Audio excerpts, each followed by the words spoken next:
अस्सलाम वालेकुम। Last time बेटे हमने डिस्कस किया था इम्पोर्टेंस ऑफ बायोटेक्नोलॉजी, जिसमें हमने 2 पॉइंट्स डिस्कस किए थे।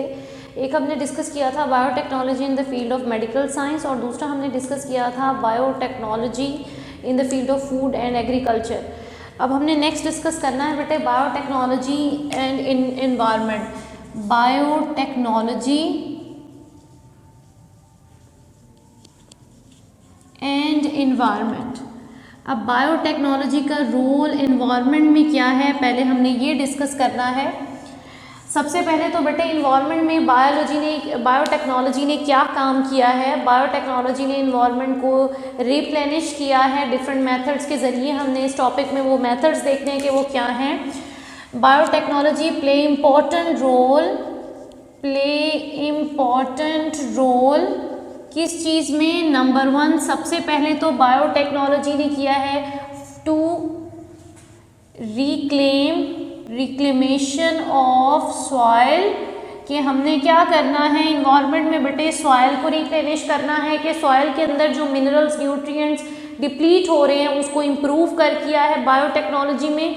बायोटेक्नोलॉजी ने नंबर 2 दूसरा जो काम किया है वो ये है कि सॉइल के अंदर जो पोल्यूशन है उस पोल्यूशन को रिड्यूस करने के लिए डिफरेंट मेथड यूज़ किए हैं।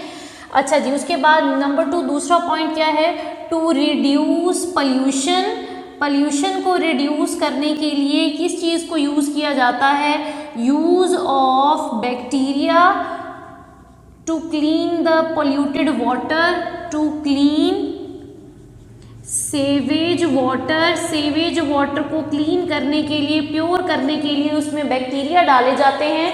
वो बैक्टीरिया क्या काम करते हैं, वो बैक्टीरिया जो कंटामिनेशन है, जो पोल्यूशन है उसको, उस डेड मैटर को खा जाते हैं और पीछे वाटर को क्लियर कर देते हैं, क्लीन कर देते हैं, यानी उसके अंदर जो टॉक्सिन्स हैं उन टॉक्सिन्स को रिमूव कर देते हैं। सॉइल को रिक्लेम किस तरह से किया जा सकता है कि सॉइल के अंदर जो पोल्यूशन है उसको कम किया जाए और उसमें न्यूट्रिएंट्स ऐड किए जाएं। उसके बाद पोल्यूशन को कैसे रिड्यूस किया है बायोटेक्नोलॉजी ने, बैक्टीरिया को यूज़ किया है किस चीज़ के लिए, जो सेवेज वाटर है उसको क्लीन करने के लिए। नेक्स्ट पॉइंट है बेटे कि बायोटेक्नोलॉजी ने रिकवरी ऑफ मेटल के लिए, recovery of metals and oil spillage in water. पानी के अंदर बेटे अगर ऑयल स्पिलेज हो गया, फॉर एग्जांपल कोई फ्रेश वाटर बॉडी है, पॉन्ड है, लेक है, रिवर है, जिसके अंदर ऑयल स्पिल हो गया, यानी एक कंटेनर है ऑयल का जो गिर गया है। अब ऑयल क्या है बेटे, ऑयल की जो स्पेसिफिक ग्रेविटी है वो बहुत कम होती है, वाटर की सरफेस पे आ जाता है ऑयल। अगर बेटे वाटर की सरफेस पे ऑयल रह जाएगा तो वाटर के अंदर ऑक्सीजन नहीं जा सकेगी, क्योंकि सरफेस को ऑयल ने कवर किया हुआ है। तो उस ऑयल को हम कैसे दोबारा रिकवर कर सकते हैं, वापस निकाल सकते हैं। तो रिकवर करने के लिए क्या किया जाता है, use of micro organisms. Different micro organisms के कल्चर को पानी में डाला जाता है। वो माइक्रो ऑर्गेनिजम्स क्या करते हैं, मेटल्स को एब्जॉर्ब कर लेते हैं, ऑयल स्पिल्स को एब्जॉर्ब कर लेते हैं, ताकि पीछे जो वाटर है वो क्लीन हो जाए, जो टॉक्सिन्स हैं वो रिमूव हो जाएं, जो फ्रेश वाटर एनिमल्स को ख़राब करते हैं। यहाँ तक बेटे ये टॉपिक कंप्लीट हो गया कि हम क्या करते हैं, बायो पोल्यूटेंट्स यूज़ करते हैं, यानी बैक्टीरिया को यूज़ करते हैं पोल्यूशन को कम करने के लिए। हम डिफरेंट माइक्रो ऑर्गेनिजम्स को यूज़ करते हैं ताकि बैक्टीरिया कम हो जाए। यहाँ तक बेटे इन्वायरमेंट और बायोटेक्नोलॉजी का रोल मैं एक बार रिपीट कर रही हूँ।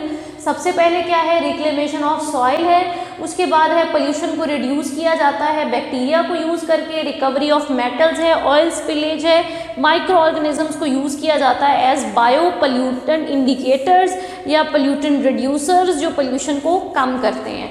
नेक्स्ट है बेटे फर्मेंटेशन। फर्मेंटेशन किसे कहते हैं बेटे, फर्मेंटेशन एक ऐसा प्रोसेस है जिसके अंदर हम यूज़फुल प्रोडक्ट्स बनवाते हैं माइक्रो ऑर्गेनिजम्स को यूज़ करके।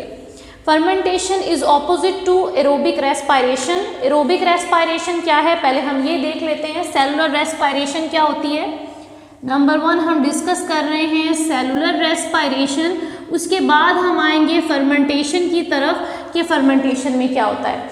अब सेलुलर रेस्पायरेशन में क्या है बेटे, सेलुलर रेस्पायरेशन में होता है breakdown of carbon hydrogen bonds hydrogen bonds to release ATP. Energy को एटीपी को रिलीज करने के लिए कार्बन हाइड्रोजन बॉन्ड्स को तोड़ा जाता है बाय ऑक्सीडेशन रिडक्शन रिएक्शन। हमारी बॉडी में कई सारे ऑक्सीडेशन रिडक्शन रिएक्शंस हो रहे हैं। उन ऑक्सीडेशन रिडक्शन रिएक्शंस में हम कार्बन हाइड्रोजन बॉन्ड्स को तोड़ते हैं और एटीपी हमें मिल जाती है। यानी जब तक हमारे सेल्स रेस्पायर कर रहे हैं तब तक हमारे सेल्स में एनर्जी बन रही है। तो सेलुलर रेस्पायरेशन में क्या होता है बेटे, कार्बन हाइड्रोजन बॉन्ड्स को तोड़ा जाता है ऑक्सीडेशन रिडक्शन रिएक्शंस के ज़रिए और उस ऑक्सीडेशन रिडक्शन रिएक्शन में एटीपी रिलीज होती है। अब हम इसका कंपैरिजन कर रहे हैं विद फर्मेंटेशन कि अब जो फर्मेंटेशन है उसमें और सेलुलर रेस्पायरेशन में क्या डिफरेंस है। फर्मेंटेशन क्या है? फर्मेंटेशन एनएरोबिक रेस्पायरेशन है। मैं इसको लिख रही हूँ बेटे, ये क्या है? एनएरोबिक रेस्पायरेशन है। Anaerobic respiration. एनएरोबिक रेस्पायरेशन बेटे हम सिंपली अगर कहें तो सिंपली एनएरोबिक रेस्पायरेशन को किसे कहते हैं? जो रेस्पायरेशन ऑक्सीजन की एब्सेंस में हो रही हो। तो फर्मेंटेशन ऑक्सीजन की एब्सेंस में होता है। इसमें होता क्या है? इनकम्प्लीट ऑक्सीडेशन रिडक्शन होती है। Incomplete oxidation reduction of carbohydrates. Different chemicals, different carbohydrates को तोड़ा जाता है लेकिन उसकी कंप्लीट ऑक्सीडेशन रिडक्शन नहीं होती क्योंकि ऑक्सीजन अवेलेबल नहीं होता। इनकम्प्लीट ऑक्सीडेशन रिडक्शन होती है कार्बोहाइड्रेट्स की and useful products are formed. और डिफरेंट प्रोडक्ट्स बनते हैं किसमें? फर्मेंटेशन में। किसके ज़रिए? कार्बोहाइड्रेट्स के ज़रिए। कि कार्बोहाइड्रेट्स को पहले तोड़ा जाएगा, इनकम्प्लीट ऑक्सीडेशन होगी और उसके बाद यूजफुल प्रोडक्ट्स बनेंगे। हो सकता है कि वो प्रोडक्ट लैक्टिक एसिड हो सकता है वो प्रोडक्ट अल्कोहल हो। तो दोनों यूजफुल इंडस्ट्रीज़ में यूज़ होते हैं बेटे। आगे हमने ये डिस्कस करना है कि फर्मेंटेशन की हिस्ट्री क्या है, ये कब से डिस्कवर हुआ और कैसे इसमें लैक्टिक एसिड कैसे बनता है और अल्कोहल कैसे बनती है। अच्छा जी, नेक्स्ट हेडिंग है बेटे हिस्ट्री की। हम इसकी थोड़ी सी हिस्ट्री स्टडी कर लेते हैं। हिस्ट्री ये है बेटे कि लुईस पास्चर ने सबसे पहले ये चीज़ प्रूव कर दी कि जो फर्मेंटेशन है, fermentation is due to the activity of micro organism. कि हम क्या करते हैं, हम घरों में जो दही जमा रहे हैं वो भी क्या है? बैक्टीरिया की एक्टिविटी की वजह से बन रहा है। या जो हम केक्स में यीस्ट डालते हैं, बेकिंग में यीस्ट डालते हैं, वो भी यीस्ट एक यूनिसेलुलर ऑर्गेनिज्म है, उसकी वजह से केक बनता है। तो सबसे पहले लुईस पास्चर ने क्या किया? लुईस पास्चर प्रूव्ड दैट, इसने प्रूव दैट ऑल फर्मेंटेशन, जितनी भी फर्मेंटेशन होती है, fermentation is due to microbial activity. ये किसकी वजह से है? माइक्रोबियल एक्टिविटी का क्या मतलब है बेटे? माइक्रो ऑर्गेनिज्म की वजह से सारी की सारी फर्मेंटेशन हो रही है। यानी हम एक्चुअली करते क्या है? हम दूध के अंदर दही डालते हैं। अब दही में बैक्टीरिया है बेटे, लैक्टोबैसिलस। वो बैक्टीरिया क्या करता है? दूध की प्रोटीन को जमा देता है। अब जमे हुए दूध को हम क्या कहते हैं? दही कहते हैं। तो इस तरह से लुईस पास्चर ने एक्सपेरिमेंट के ज़रिए ये चीज़ प्रूव की कि जितनी भी फर्मेंटेशन की एक्टिविटी है, फर्मेंटेशन हो रही है, ये सारा का सारा काम माइक्रो ऑर्गेनिजम्स की वजह से हो रहा है। अब हम स्टेप्स देख लेते हैं बेटे। नेक्स्ट हेडिंग है स्टेप्स ऑफ फर्मेंटेशन। स्टेप्स हैं आगे, 2 स्टेप्स हैं बेटे। एक स्टेप तो है नंबर 1, फर्स्ट स्टेप क्या है? Carbohydrate fermentation. First step is carbohydrate fermentation. Carbohydrate fermentation क्यों कहते हैं इसे?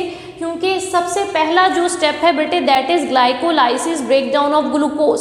और ग्लूकोज क्या है? ग्लूकोज एक कार्बोहाइड्रेट्स है।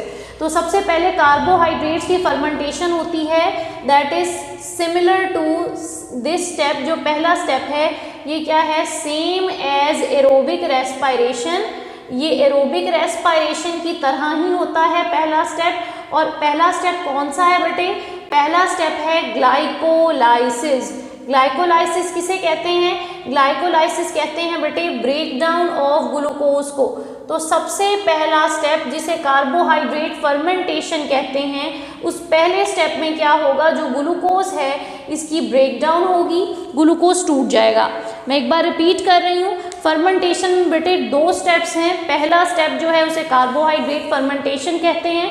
पहले स्टेप के अंदर ग्लूकोज की ब्रेकडाउन होती है, इसी वजह से हम इस स्टेप को ग्लाइकोलाइसिस भी कह सकते हैं। तो नंबर 1 सबसे पहले क्या होता है बेटे, सबसे पहले है ग्लूकोज। ग्लूकोज जो है ये टूट जाता है, इसकी ब्रेकडाउन होती है और ये किस में कन्वर्ट हो जाता है, ये कन्वर्ट हो जाता है पायरुविक एसिड में। अब ग्लूकोज में कितने कार्बन होते हैं बेटे, ग्लूकोज में है टोटल 6 कार्बन, 6 कार्बन कंपाउंड है ग्लूकोज। अब ये 6 कार्बन वाला कंपाउंड टूटता है 3 कार्बन कंपाउंड में। 3 कार्बन कंपाउंड कौन सा है बेटे, पायरुविक एसिड है। कितने पायरुविक एसिड बनेंगे, 6 कार्बन वाला जब टूटेगा तो 3 कार्बन वाले 2 पायरुविक एसिड बनेंगे। अब ये जो पायरुविक एसिड है बेटे, ये फर्दर कन्वर्ट होता है या तो लैक्टिक एसिड में या फिर अल्कोहल के अंदर। लैक्टिक एसिड और अल्कोहल ये 2 डिफरेंट प्रोडक्ट्स हैं। इसी बेस पे हम फर्मेंटेशन की आगे टाइप्स डिस्कस करते हैं। जो अल्कोहल बनाते हैं उसे हम कहते हैं ये अल्कोहलिक फर्मेंटेशन है।